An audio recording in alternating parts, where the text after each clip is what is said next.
الصلاة والسلام عليك يا رسول الله وعلى آلك وأصحابك يا حبيب الله. الصلاة والسلام عليك يا نبي الله وعلى آلك وأصحابك يا نور الله. میٹھے میٹھے اسلامی بھائیوں، درود پاک پڑھنے کے بے شمار فضائل و برکات ہیں. مصطفیٰ جان رحمت، شمع بزم ہدایت صلی اللہ تعالی علیہ وسلم کا فرمان عالی شان ہے کہ جو کوئی شخص مجھ پر ایک بار درود پاک پڑھتا ہے، اللہ تعالیٰ اس پر 10 رحمتیں نازل فرماتا ہے، اس کے 10 گناہوں کو مٹا دیتا ہے اور اس کے 10 درجات کو بلند فرماتا ہے. تو سبحان اللہ، ایک درود پاک پر اتنی برکتیں ہیں، تو جو کثرت سے درود پاک پڑھتے ہیں ان کو کتنی برکتیں نصیب ہوتی ہوں گی. تو ہم سب کو مل کر کثرت کے ساتھ درود پاک پڑھنے ہیں. آئیے مل کر محبت کے ساتھ بآواز بلند درود پاک پڑھ لیں. صلو علی الحبیب صلی اللہ تعالی علی محمد صلی اللہ علیہ وسلم. کبھی رات میں ایسا ہوا ہوگا آپ کے ساتھ کہ آپ بڑے دکھی ہوں گے، ٹینشن میں نیند نہیں آئی ہوگی، بچپن میں خاص طور پہ یا جوانی میں، اور آنکھوں میں آنسو ہوں گے اور آپ اپنی والدہ کے پاس گئے ہوں گے، نیند سے بیدار ہو کر یا نیند نہیں آ رہی، اور ماں کو کہا ہوگا ماں میں بہت پریشان ہوں، پھنس گیا ہوں ماں، بیمار ہوں یا قرضے میں ہوں، واٹ ایور آپ کا پرابلم تھا. سچ بتاؤ ماں نے کیا کیا تھا؟ کروٹ بدل کر سو گئی تھی کہ بیٹا تو جان تیرا کام جانے، یا ماں بھی بے قرار ہو گئی تھی؟ ماں بھی اٹھ کر بیٹھ گئی، ماں نے سینے لگایا، اللہ سے دعائیں کرنا شروع کر دی. مجھے ایک بات بتاؤ، میں بستر سے اٹھ کر آنکھوں میں آنسو لیے جب ماں کے پاس گیا، اس ماں نے سینے لگایا. کبھی بستر سے اٹھ کر آنکھوں میں آنسو لے کر اللہ کے پاس جاؤ تو صحیح. میرا رب تو وہ ہے جس نے میری ماں کے دل میں ممتا بھی اسی نے ڈالی ہے، وہ کئی ماؤں سے زیادہ چاہنے والا ہے. ہمارا پرابلم یہ بات ہی نہیں کرتے اللہ سے، ہم سب سے بات کرتے ہیں. آپ اس کو ٹرائی کر کے دیکھ لیں، یہ راتیں اللہ سے مانگنے کی ہیں، اور اللہ سے اپنی مادری زبان میں جس طرح بات کرنی ہے بات کرے نا. دنیا میں کسی بڑے آدمی، گورنر، وزیر اعظم، صدر سے بات کرنی ہے، اول تو ٹائم نہیں ملتا، نمبر نہیں ملتا، مل جائے تو سیکرٹری بولتا ہے صاحب بہت بیزی ہیں، 15 دن بعد موقع ملے گا. اچھا پھر ملاقات 5 منٹ کی ہوگی. کتنی کنڈیشن ہے یار. میں تو کہہ رہا ہوں خدا سے بات کرنی ہے، احکم الحاکمین سے بات کرنی ہے. کیسے ہوگی؟ پوچھو مولا علی سے. کہتے ہیں جب میرا جی چاہتا ہے میرا رب مجھ سے بات کرے، میں قرآن پڑھنے لگ جاتا ہوں، اور جب جی چاہتا ہے میں اللہ سے بات کروں، میں دعا کرنے لگ جاتا ہوں. کیا 2 وے کانورزیشن ہے یار. نو بڈی بٹوین می اینڈ اللہ سبحانہ و تعالیٰ، نو سیکرٹری، نو ٹائم لمٹ. جتنی بات کرنی ہے کرو نا. ہاتھ اٹھاؤ اکیلے میں، کبھی کبھی تہجد میں بیٹھا کرو. یہ مسجد میں بھی آ کر نا کونا پکڑ لیا کرے، کبھی کبھی فوراً چلے جاتے ہیں لوگ، اور اللہ سے باتیں کریں. اے اللہ پریشان ہوں، اے اللہ بیمار ہوں، پھنس گیا ہوں مولا، کاروبار ٹھپ ہو گیا ہے، روزی کے مسائل ہیں، بیماری کے، جو آپ کے دل میں اللہ سے بات کرو. آپ یقین کرو وہ دینے والا ہے. وہ خود فرماتا ہے ادعونی استجب لکم، مانگو میں تمہیں عطا کروں گا. جس دن اللہ پر آپ کا بھروسہ بڑھ گیا نا، آپ کو دعا کا لطف آ جائے گا. آپ اللہ سے، پتہ ہے ایک اور بڑی پیاری قرآن پاک کی آیت کا جز ہے، وہ کیا ہے؟ وَأُفَوِّضُ أَمْرِي إِلَى اللَّهِ، میں اپنے سارے کام اپنے رب کے سپرد کرتا ہوں. ہم کہتے ہیں یار میں آج گیا تھا بھائی فلاں جگہ، فائل جمع کرا کے آیا ہوں، مسئلہ حل ہو جائے گا، بہت بڑی شخصیت کو دے کر آیا ہوں فائل. جب آپ یہ پڑھو گے نا تو دل سے آواز آئے گی فائل جمع کرا دی اللہ کی بارگاہ. آپ کے لیے زبردست وظیفہ لے کر آیا ہوں. تفسیر قرآن صراط الجنان کا مطالعہ کر رہا تھا، 22واں پارہ صراط الجنان پیج نمبر 143، اور یہ آیت نمبر ہے 26 سورہ سبا، اس کی تفسیر میں. تو کیا کمال کے دو اللہ تبارک و تعالیٰ کے ناموں سے خوبصورت وظائف ملے، الفتاح اور العلیم. یہ یاد کر لیجیے. علامہ اسماعیل حقی رحمۃ اللہ تعالی فرماتے ہیں الفتاح، یہ اسم مبارک کا خاصہ یہ ہے کہ اس کی برکت سے مشکلات آسان ہو جاتی ہیں، دل روشن ہو جاتا ہے اور کامیابی کے اسباب حاصل ہو جاتے ہیں.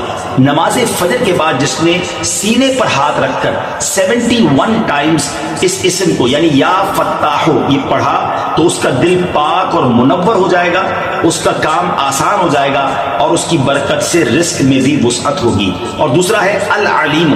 اس اسم مبارک کا خاصہ یہ ہے کہ اس کا ورد کرتے رہنے والے کو علم اور معرفت حاصل ہوگی. یہ بھی پڑھتے رہا کریں العلیم العلیم العلیم. اللہ تعالیٰ مجھے اور آپ کو اپنے ناموں کا اور اپنا ذکر کرنے کی توفیق عطا فرمائے. بہت سارے لوگوں کا دل جو ہے وہ مسجد میں نہیں لگتا. مسجد میں پہلے کیوں جاؤں بھائی، اتنا انتظار کرنا پڑے گا، بیان سننا پڑے گا، نماز تو دیر سے ہی ہونی ہے نا. یہاں بہت سارے لوگ بالکل جماعت کھڑی ہو جائے اس کے بعد آتے ہیں، کچھ لوگ رکوع میں امام صاحب چلے جائیں پھر آتے ہیں، اور جیسی نماز ختم ہوتی ہے ویسے ہی نکلنے کی کوشش کرتے ہیں. یعنی احساس یہ ہوتا ہے، وہ ایسا لگتا ہے، محسوس یہ کرواتے ہیں کہ مسجد میں لوگوں کا دل نہیں لگتا. اور روایتوں میں مومن کی مثال دی گئی کہ مومن مسجد میں ایسا ہوتا ہے جیسا پانی کے اندر مچھلی ہوتی ہے. Fish in the water. مچھلی پانی میں کتنا پرسکون ہوتی ہے، اور مچھلی کو پانی سے نکال دیں تو بے چین بے قرار تڑپتی رہتی ہے.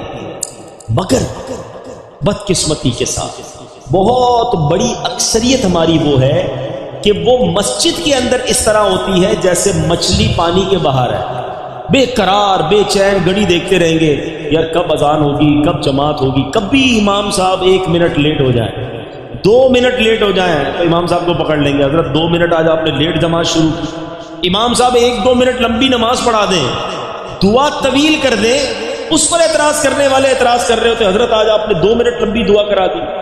اللہ کے بندو 1-2 منٹ زیادہ اللہ کے گھر میں بیٹھنے کو ملا نا، شکر ادا کرو. اچھا یہی بندہ باہر چائے کی دکان پر گھنٹوں بیٹھ جائے گا دوستوں کے ساتھ، وہاں کوئی ٹائم نہیں دیکھنا، مسجد میں 2 منٹ زیادہ کیوں گزرے اس پر اعتراض شروع ہو جاتا ہے. اس کا مطلب پتہ کیا ہوا کہ دل مسجد میں نہیں لگ رہا.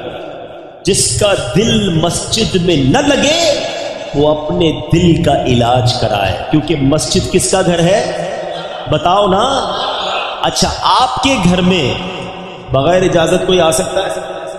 دروازہ کھٹکھٹائے کہ آج آپ کے گھر میں رہوں گا، آپ کہیں گے کون ہو بھائی میں تو جانتا ہی نہیں. جب میرے اور آپ کے گھر میں بے اجازت کوئی نہیں آ سکتا، اللہ کے گھر میں کیسے آئے گا؟ خوش نصیب ہیں وہ لوگ جنہیں روز بلایا جاتا ہے. مسجد میں خود سے کوئی نہیں آتا، بلایا جاتا ہے. جو نہیں آتا نا، اب ماشاءاللہ یہ مسجد اتنی فل ہے کہ پیچھے بھی لوگ کھڑے ہیں. میں آپ سب سے ایک سوال کرنا چاہتا ہوں، کیا صرف جمعہ کی نماز فرض ہے؟ ہونا یہ چاہیے تھا کہ عصر میں بھی مسجد فل ہوتی، مغرب میں بھی فل ہوتی، عشاء میں، فجر میں.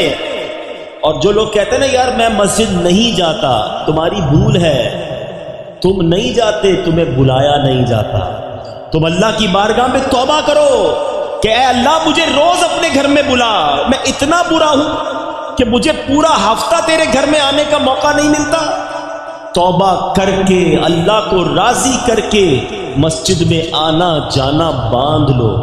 پنجاب والوں کی ایک بات بڑی مشہور ہے، میں تو جب بھی پنجاب آتا ہوں، باقی شہروں میں بھی ماشاءاللہ ایسا ہے کہ مہمان نواز ہوتے ہیں. جب بھی آئیں بڑا خیال کرتے ہیں مہمانوں کا، ٹھیک ہے نا.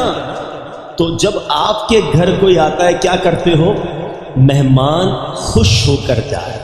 ایسا ہی ہے نا، اگر آپ کے گھر پہ کوئی مہمان آتا ہے آپ کیا کہتے ہیں؟ یار مہمان راضی ہو کے جائے. اب مہمان کو کچھ تحفہ بھی دے کے بھیجتے ہیں. ایسا ہی ہے، جب اللہ کے گھر پر کوئی آئے گا تو اللہ اسے جھولی بھر کر نہیں بھیجے گا، اسے خوش کر کے نہیں لوٹائے گا. خوش نصیب ہے وہ لوگ جو مسجد میں روز آتے ہیں، بیٹھتے سکون سے ذکر و اذکار پڑھتے ہیں.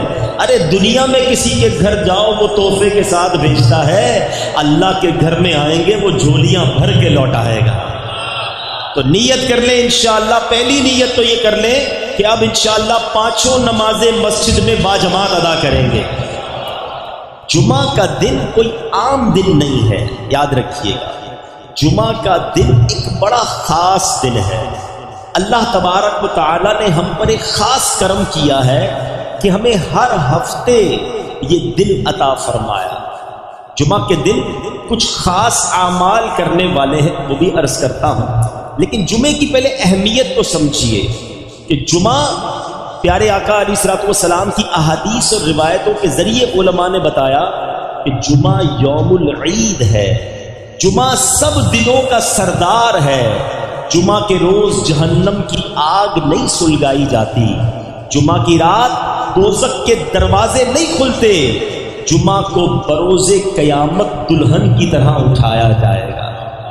جمعہ کے روز مرنے والا خوش نصیب مسلمان شہید کا رتبہ پاتا ہے اور عذاب قبر سے محفوظ ہو جاتا ہے. مفسر شہیر حکیم الامت حضرت مفتی احمد یار خان نعیمی رحمت اللہ تعالی علیہ فرماتے ہیں کہ جمعہ کو حج ہو تو اس کا ثواب 70 حج کے برابر ہے. کیونکہ جمعے کی ایک نیکی کا ثواب 70 گنا ہے، ملٹی پلائی بائی 70. ہم کہتے ہیں نا یار فلاں جگہ اسکیم لگی ہوئی ہے بھائی، 50% ڈسکاؤنٹ، 20% ڈسکاؤنٹ. زیادہ ڈسکاؤنٹ ہو تو سردی میں گرمیوں کا سامان